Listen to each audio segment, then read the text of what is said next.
putting, out of respect, we are putting a condolence card to Jacintha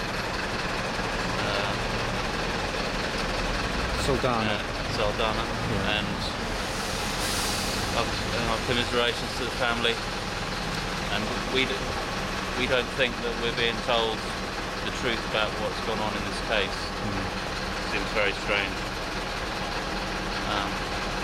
So our condolences to Jacintha and her family.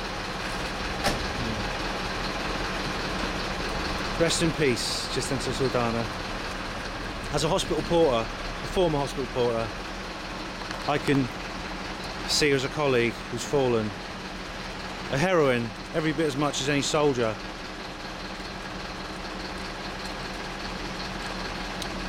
Thanks, Chris. Okay. Thanks so much. Put me out back on. Okay.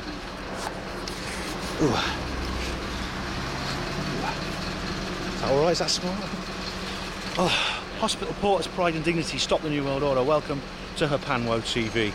We are near Harley Street in London at the site of the King Edward VII Hospital, which is here.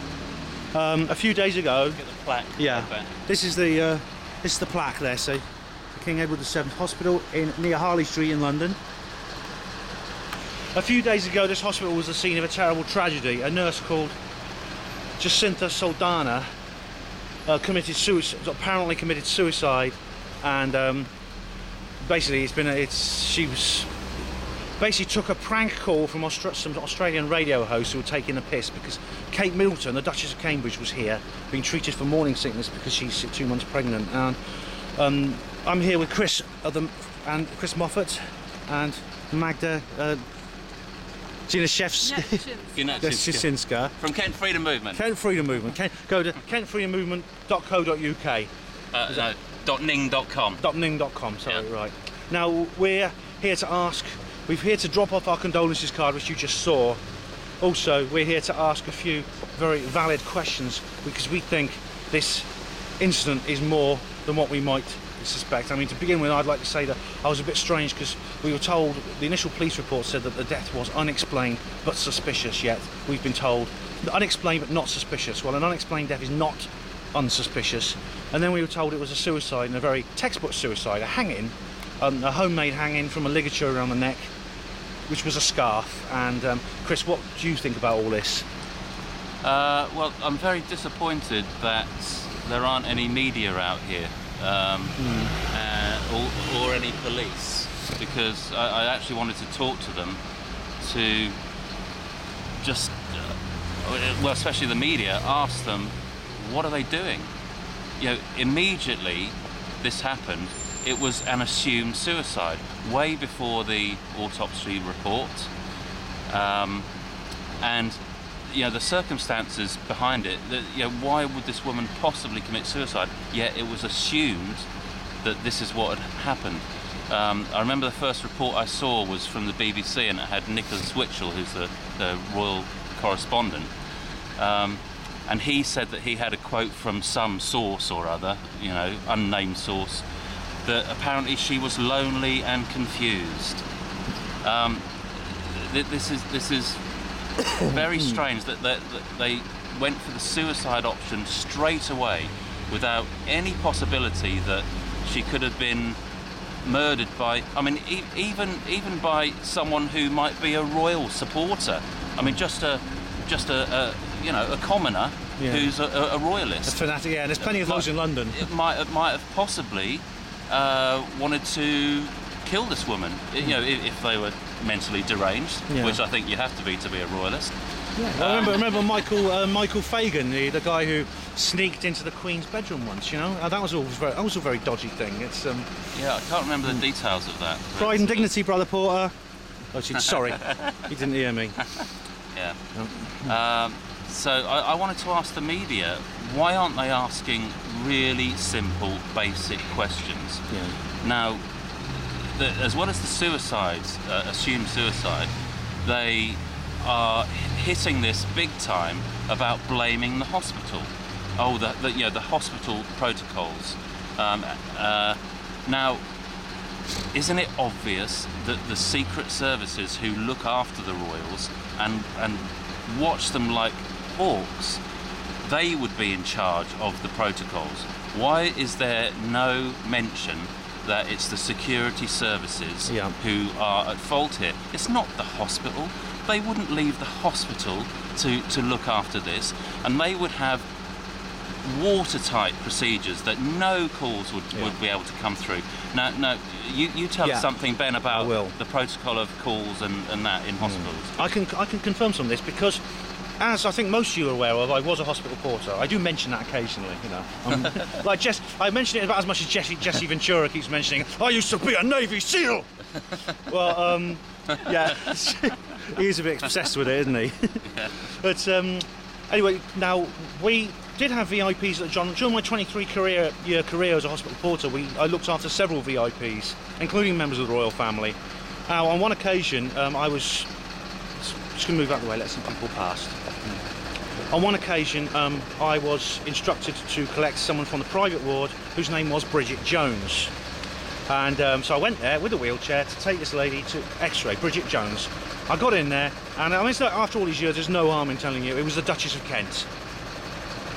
What I'm saying is there are very strict security procedures at hospitals like this one, whether they're NHS or private, it makes no difference.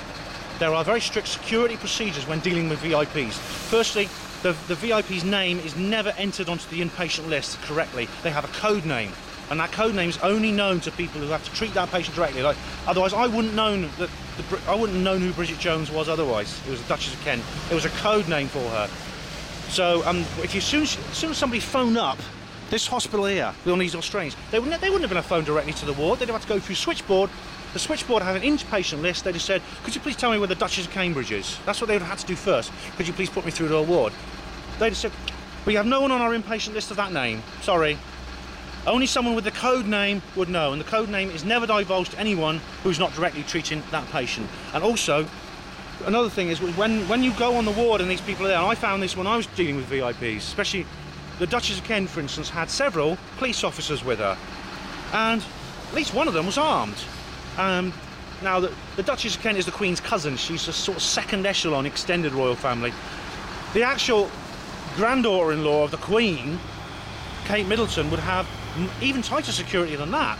And you're right, Chris, there's no way this could have been done. And also, there was something this call was rather jocular, wasn't it? And it was very obvious that the call was a prank, wasn't it? Yeah. If you watch or listen to the prank call, it's uploaded onto YouTube via ITN. And it is an outrageous call. You know, the nurse, or the supposed nurse who gave out the details, how she could not tell that was a prank call and just kept taking it seriously all the way through to the end. When you actually watch it, listen to it, it is outrageous. Let alone actually being put through. You know, this is not the protocol at all, and never mind the hospital. It's the security services who are in charge of this, and they're not being mentioned. And also,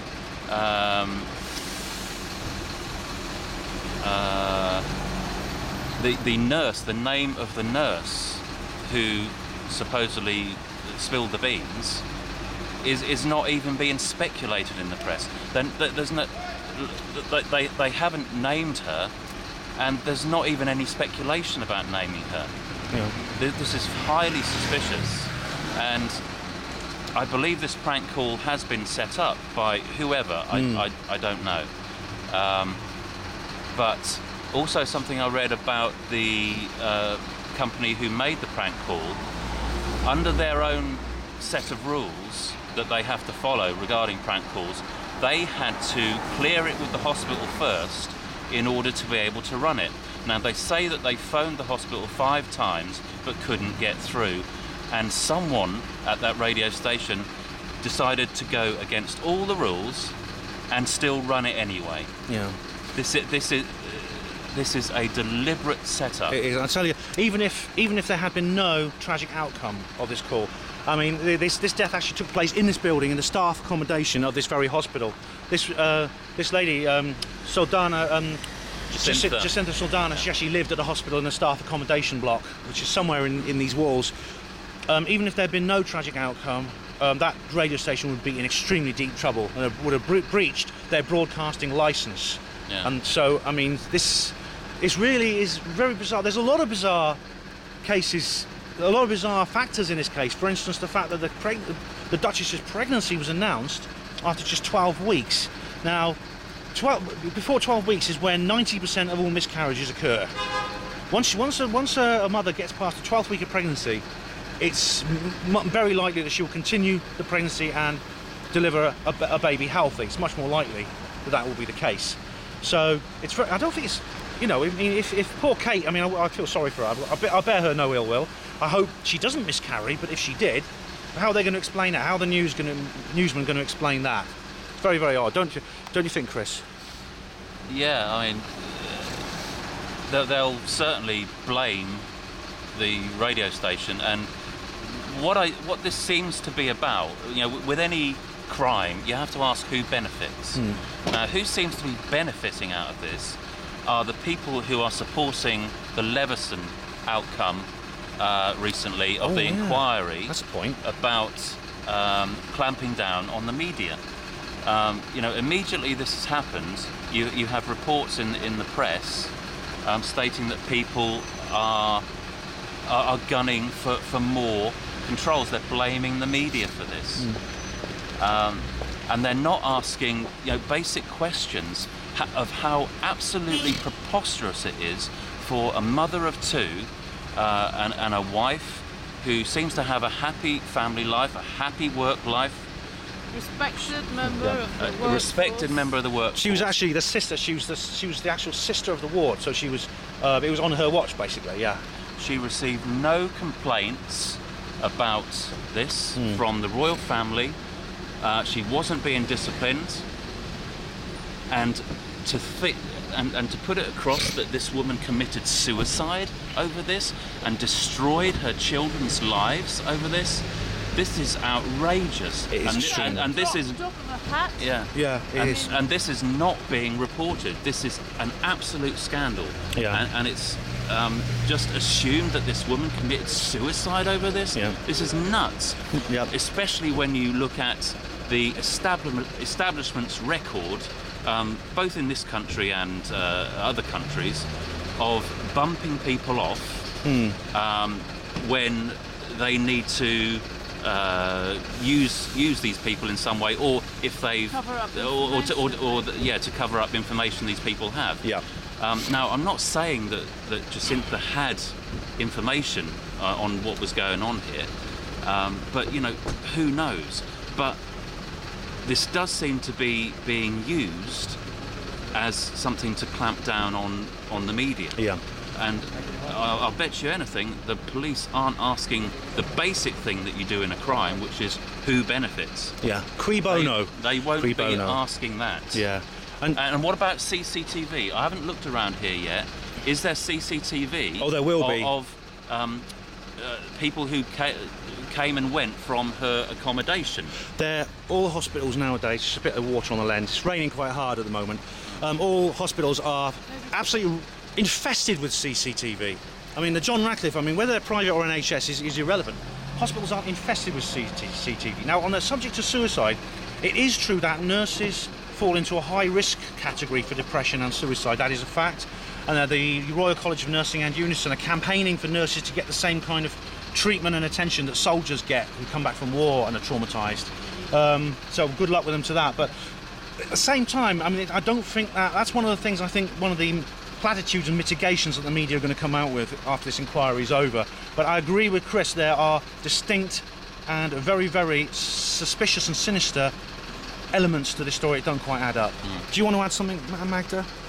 Can't think. Looks like we're not the only people. We're not the only people reporting here today. Looks like.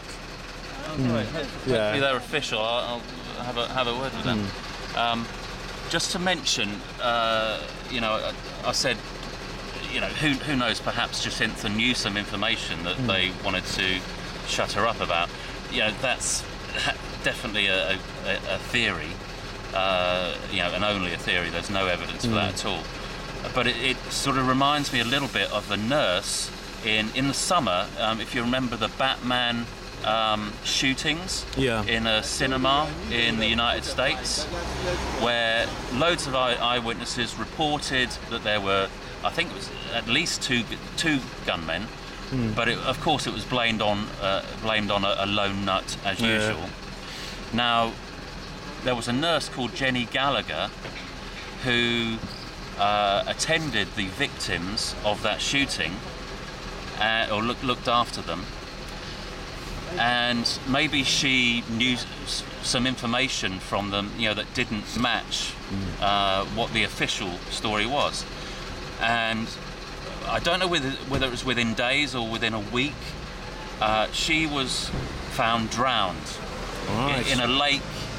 Apparently she'd gone on a little holiday with her husband and son and some other friend, in quotes.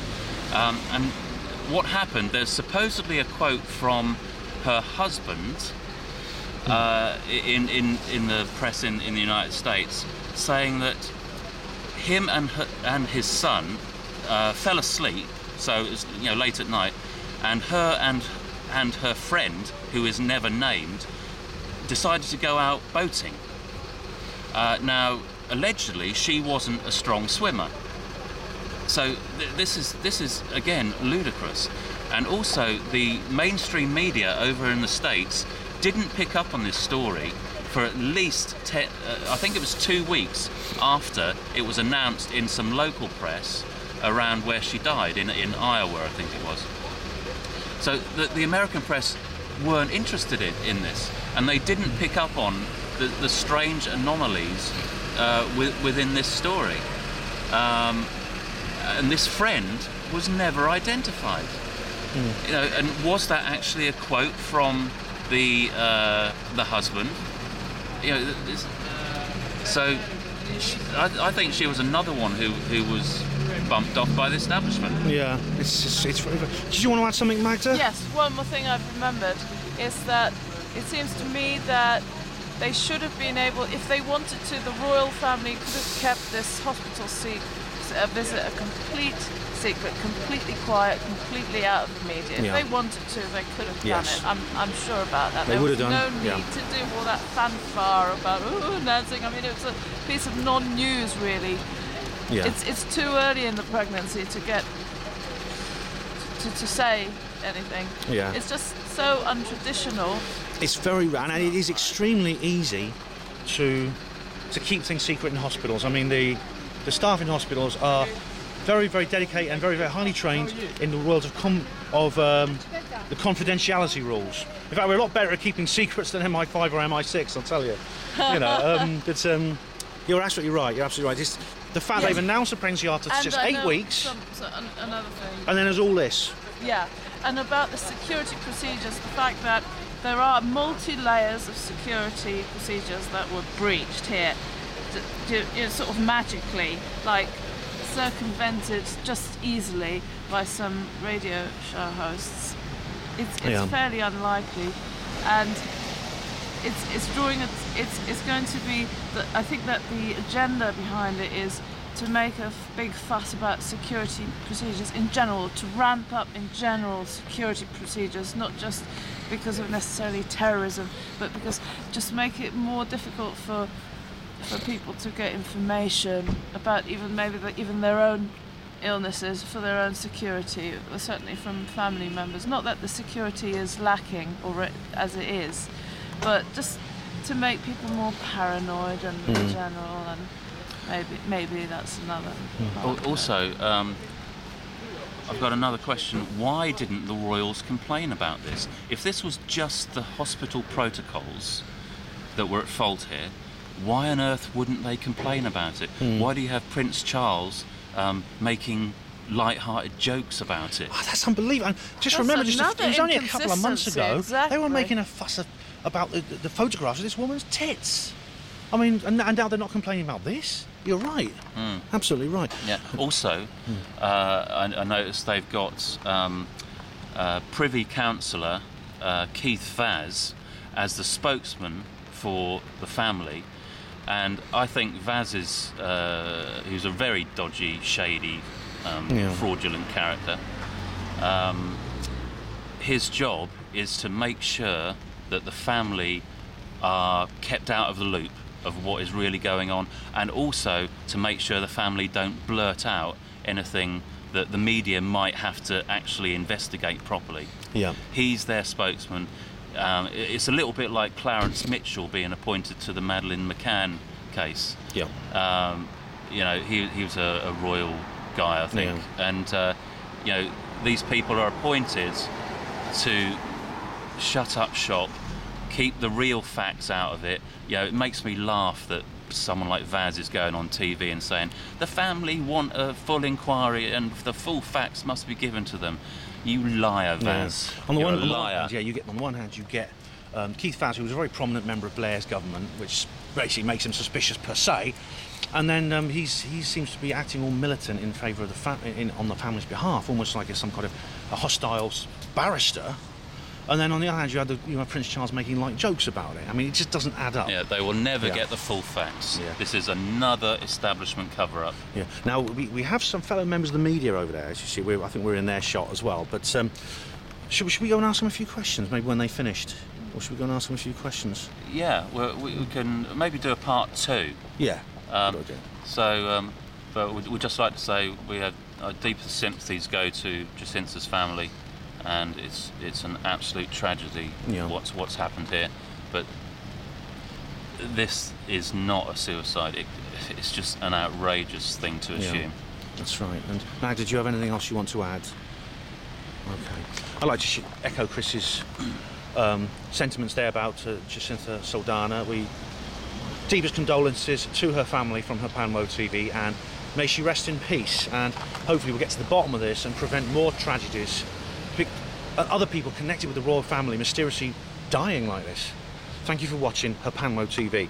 Hospital Porters, pride and dignity, stop the New World Order.